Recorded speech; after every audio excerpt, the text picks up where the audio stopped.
Good morning. My name is Mandy Winders, and I'm a member of this congregation, and I'm your worship associate this morning. On behalf of our Reverend Dave Dunn, who is on his well-earned summer vacation through July, our very own Jim Saunders, who will be delivering today's message, our intern minister, Liz Martin, our director of religious exploration, Lexi T. Brown, and our music director, Alex Peach, and our wonderful greeters and technical team that are making today's live stream possible. I would like to welcome you to the Unitarian Universalist Metro Atlanta North congregation, which we lovingly call UUMAN. UUMAN is a liberal faith community with the mission to nurture our spirit, strive for justice, and transform the world. No matter who you are, who you love, or where you are on your spiritual journey, all are welcome here. We welcome everybody that's joining us remotely this morning. And for any visitors who are here with us for the first time, if you feel comfortable doing so, would you please stand and tell us your name and where you're from so that we can get to know you better? Do we have any visitors on my left this morning? What about on my right? All right, we all know each other this morning. That's good. I have a couple of announcements. The Investment and Retirement Group will meet during second hour today, and the topic this month is wills, and any lawyers that can advise are encouraged to attend. The UUMAN Solstice Picnic is next Saturday, June 21st at Azalea Park in Roswell. Hot dogs and hamburgers will be provided, so please bring a main dish, side, dessert, or beverage to share, clearly labeled with ingredients for any dietary restrictions. If you're interested in kayaking at 3 p.m., please see Bob Pop, and we're looking forward to kicking off the summer together. You can check out our printed order of worship to see our second hour adult enrichment offerings for today. And now let us greet one another with a hand or elbow of friendship.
Good morning.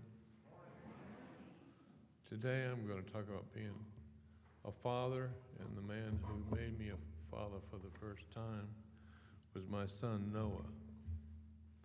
So for the call to worship, I wanted to share a few of his poems with you so you could get a flavor of who he is.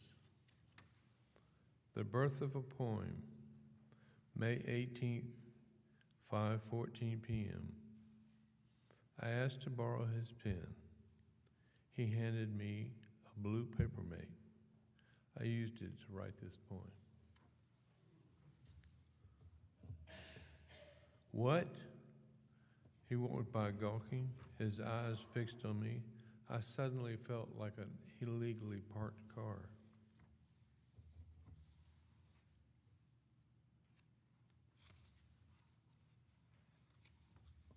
Reminiscing by the pole at the Tahitian Inn. When I was young, my sister, friends, and I would throw empty soda cans into the lake. Then, like diving seagulls, we would hurl rocks at the floating vessels. They would slowly succumb to our efforts, and then they would found the muddy bottom. What memories that styrofoam cup clings. It's at the water service brings. I look around for a rock.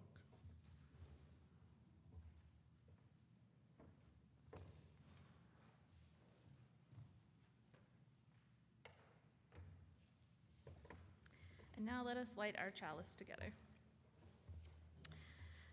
At times, our own spark goes out and is rekindled by a spark from another person. Each of us has the cause to think with deep gratitude of those who have lighted the flame within us. And now, as you're able, would you please stand and sing our opening hymn, number 38, in the hardback hymnal, Morning Has Broken. Alex will play through once, and then we'll sing together.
Now is the time in our service when we share our joys with each other to magnify them and our sorrows to divide the weight of their pain.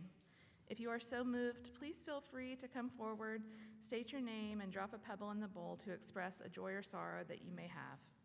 For those attending via our live stream, if you have a joy or sorrow you would like to share this morning, please type it into the chat.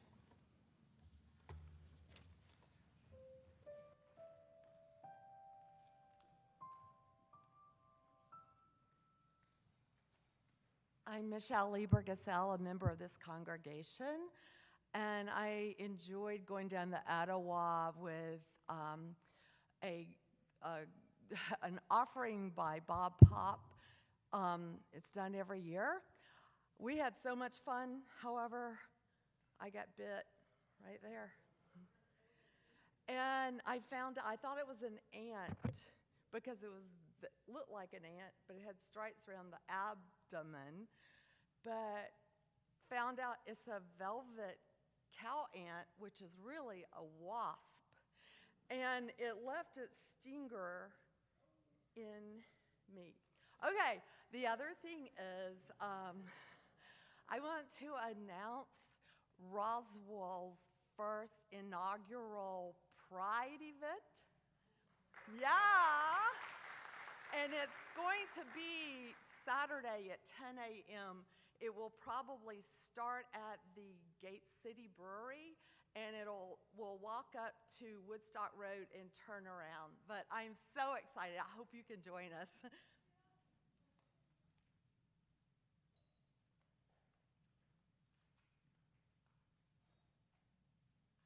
Hi, I'm Valerie Bayless. I'm a member of this congregation, and better late than never, I participated in the No Kings rally yesterday. So the person walking around,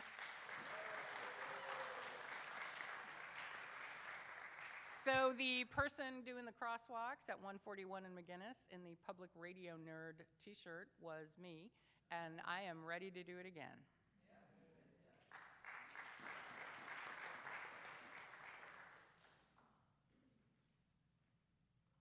My name's Ellery Arnett, and I have two joys. So the first joy is that not this week, but last week, I got to go to the beach with my best friend and my parents, which was really fun.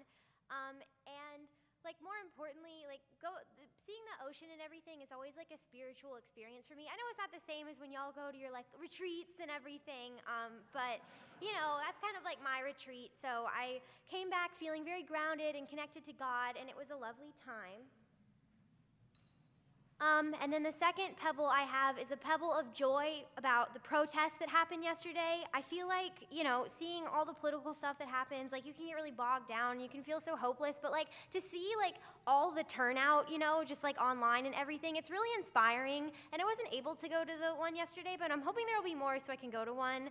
Like I was on Instagram and I even saw some people in Poland. I'm like, wow, you know, so that makes me feel hopeful that, you know, good things will come. And then sorry. And then I also have kind of a mini announcement. I've put up 2 flyers in the lobby advertising my babysitting services as well as my alterations and sewing services. So if you're interested, please go check them out. I've taped them to the table in the corner. All right, grab a couple. You just need one, just one. Okay, all right. All right, are you gonna talk or am I talking? You're talking. Yeah, I'm talking, okay. We have a pebble of joy because it is Father's Day. And I want to say Happy Father's Day to all of our fathers. And Lily wanted to say Happy Father's Day to her daddy. Happy Father's Day.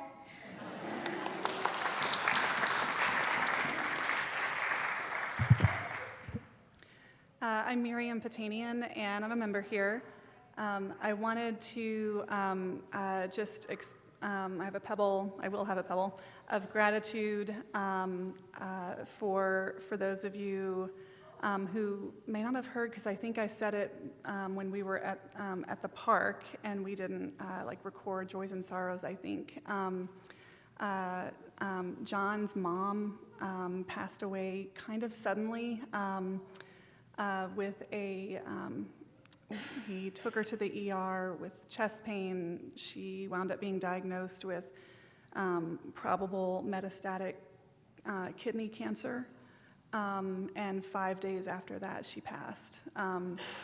So it has been, that was back May 21st, and it's just been weird, and just a lot of roller coaster of emotions, and did that really happen? And so for those of you who do know, thank you so much for reaching out and bringing us meals and Uber Eats and all the things.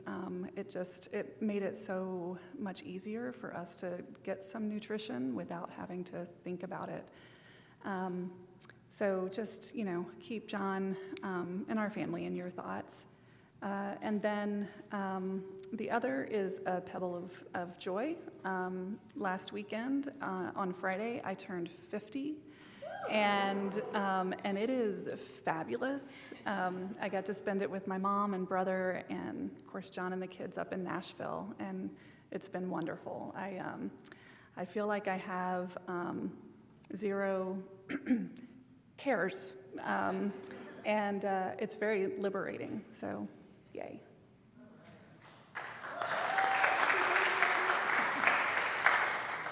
I'm Sarah Hunter, and I'm a member of this congregation.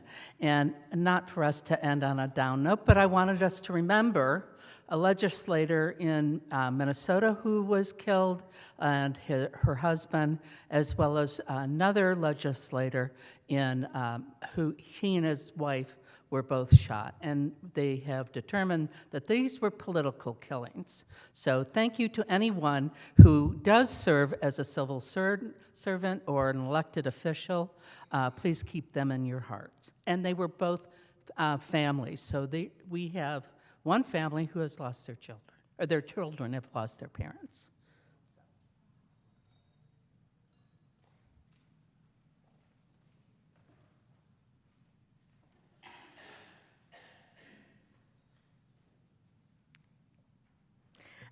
I'm Mandy, like I said, but I had a sorrow/gratitude, but just remembering everyone who, like me, does not have their dad on Father's Day. It's always a hard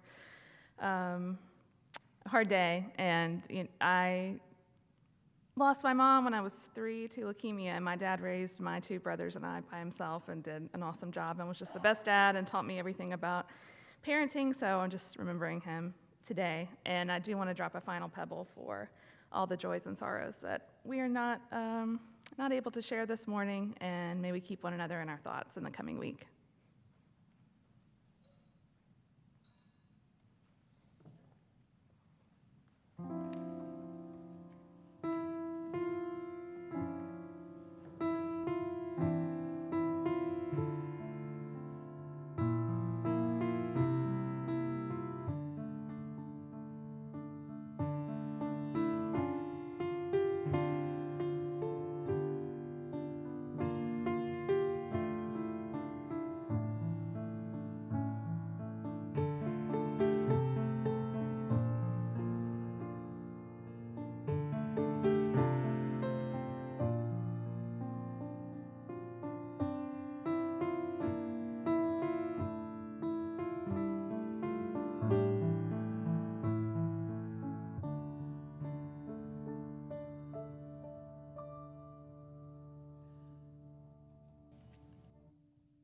Again.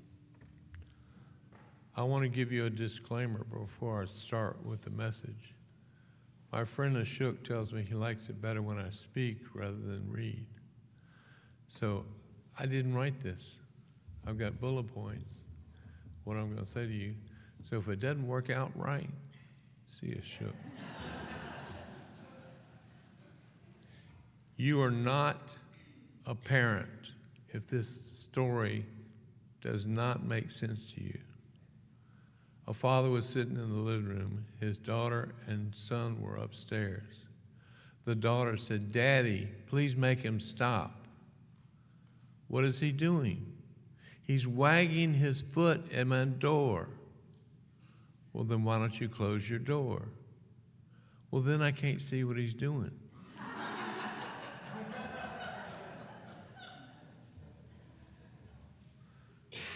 I never had a grandfather because in 1920, he divorced my grandmother and left to parts unknown. We never heard from him again. So that means my father did not have a father when he was growing up. But amazingly, about 10 years ago, through the UUMAN website,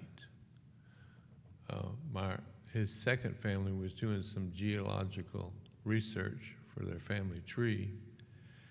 And back when my grandfather did leave my grandmother, it was such a small town, their divorce made the newspaper, the Atlanta Constitution. So in the research, they found this family, and then they found my father's obituary, and then they looked at all the 4 children and found me on the UUMAN website. So now I know that he died in 1967. He worked at the New York World's Fair during the 30s, and he was a disciplinarian, dogmatic father, just like my father. When we lost our founding minister,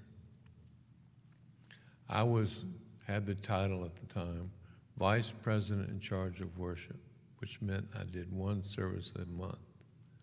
And then we lost our minister, and they turned to me and said, "Can you do 52 services?" So that first Sunday was the test. What could I come up with?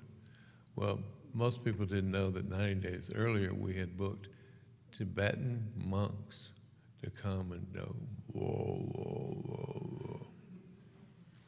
In fact, I didn't know it at the time, but Jehovah's Witnesses come to visit churches. And that Sunday they came, and they saw the orange tunics of the Tibetan monks and turned around and left. But when they got up, they said, "Buddha is love without judgment." And I thought, wait, my father's an anti-Buddha. He's judgment without love.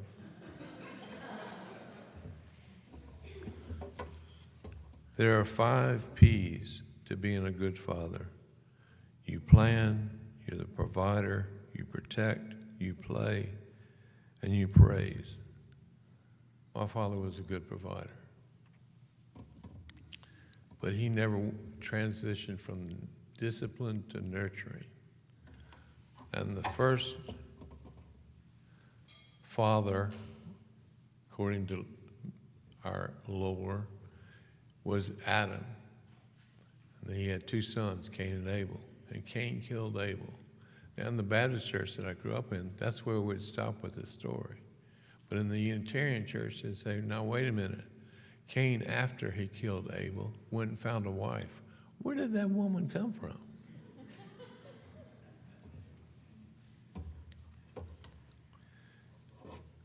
And in the early years, hunting and gathering was important, and the fathers taught their sons how to hunt and gather. But when we became an agrarian society, the women took more of a role in nurturing the children. So I want to talk to you about the day I met Noah. Now, many of you know he just had an exhibition at the Marietta Art Museum. And someone was there who I'd seen, but not in 20 years. And I explained to her when she walked up that I was Noah's father. And this did not register with her. So we were talking to another man. When we got through there, she turned to me and said, "When did you meet Noah?" I said, "Well, I happened to meet him the day he was born in the hospital." She said, "Oh, Jim." So when I held my son for the first time, he grabbed my thumb. I didn't think this was a natural reaction of a child. I thought it was a gift from God. And he and I were like buddies. But in later years, I found out that I thought I was Atticus Finch, but he thought he was Oliver Twist. So when he was about 5 years old, we were walking down the street, and he said, "Daddy, watch out for the dog poo." He used a stronger word than that. And I said, "Noah, where did you hear such a word?" "From you." So what's the worst word you know? And without missing a beat, this little prophet said, that'd be a toss-up between hate and that N word you won't let me say.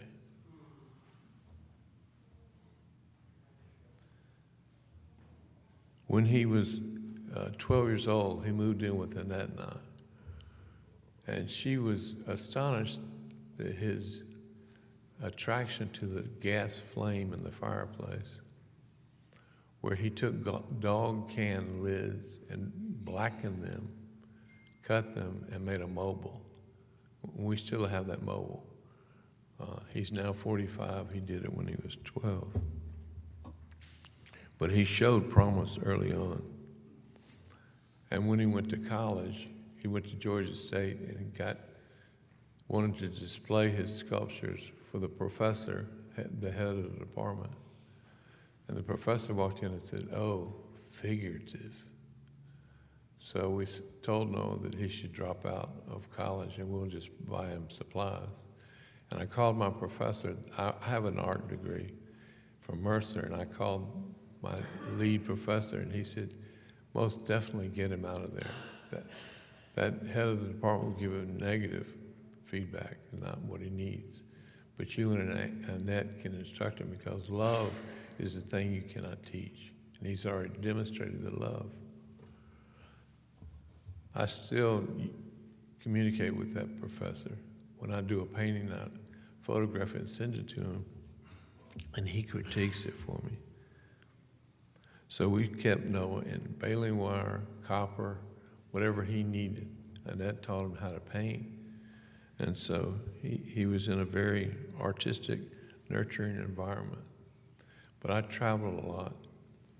And one day Noah came in to show Annette a stack of leaves. "What do you think of this leaf? What do you think of this leaf? What do you think of this leaf? What do you think of this leaf?" So that night she said, "What is with your son?" He wanted to go through every leaf and get it approved. And then at Christmas, all of our packages were wrapped in handmade paper with these leaves stuck all around it. So it looked like a work of art, and you didn't even want to open the package. But for him to think that far ahead, as a young man, amazed me. And then he had his first sellout show of Olympic figures in 1996. And he signed up. Back then, there were churches in Alabama, black churches that had been burned down. And so he went with the Unitarian Service Committee to help rebuild those churches. And he was requested by 2 of the churches to make life-size wire crucifixes, which he did. But amazing for a 15-year-old kid to do that. When he was 16, he and I were on a trip to New Orleans. He said, "Dad, I have something to tell you." I said, "All right." He said, "I'm gay." I said, "Okay, doesn't matter to me. 5 minutes ago, I wanted you to grow up and marry a nice girl. Now I want you to grow up and marry a nice boy. So I'm certainly fine with this." He said, "Then say something funny." I said, "Okay, don't ever give me fashion advice. And I don't want to sing show tunes on the way back to Atlanta." He said, "What are you talking about?" But when he went to his first high school gay support group, all the guys were singing show tunes in the parking lot waiting for the beginning. And when they started the session, the other boys said, "These straight people, checks and stripes, don't they get it?" And then the woman who didn't recognize me as her father got him a ticket to Germany and a place to stay with her friend, and he went there for a month, and that expanded his horizons. So when he came back, he started doing Hey Man shows. It was his sculpture and what he had created between the last show and now. And it was called Hey Man because it was in reaction to the question, "Hey man, what you been doing?"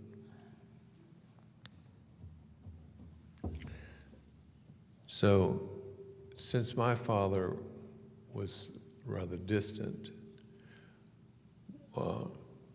when we lost our minister, Mary Beth Stevens decided to start the choir.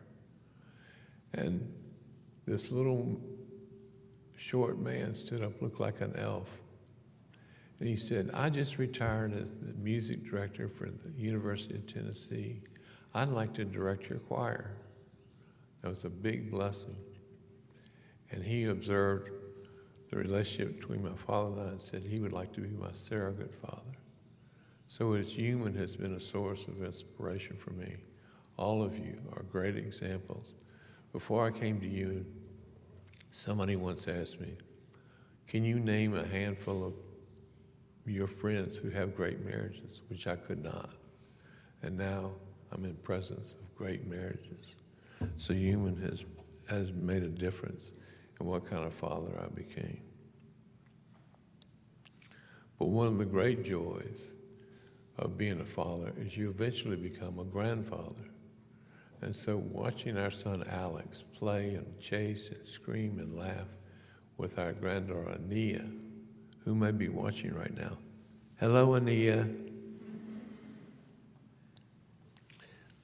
We're always evolving. I asked Noah a question. What do I do that you wish I didn't? What do I not do that you wish I did? He said it's the responsibility of all children to accept their parents as they are.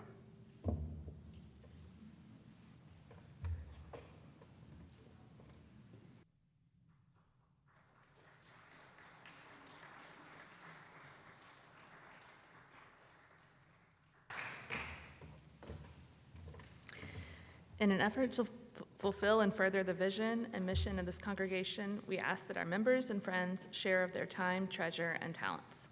With this, we will now take the offering. You may also use the Give Now option in the Breeze app. This month's 50/50 recipient is Family Promise. Any check specifically designated as 50/50 or any Breeze donations specifying Give to 50/50 this month will go to support their work.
We accept this offering generously given by our members and friends to further the vision and mission of our congregation. May we use it wisely. And now please rise as you're able and join us in singing hymn 1021, Lean on Me, from the softback hymnal.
And now let us extinguish our chalice. We extinguish this flame, but not the light of truth, the warmth of community, or the fire of commitment. These we carry in our hearts until we are together again.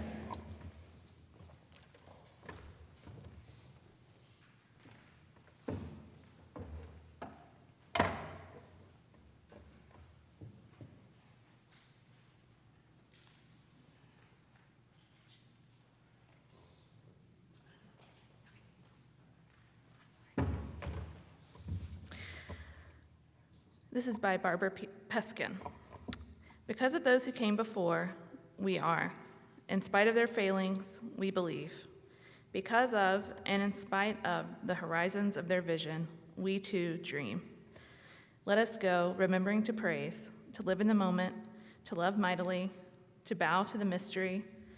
Go in peace and enjoy your week.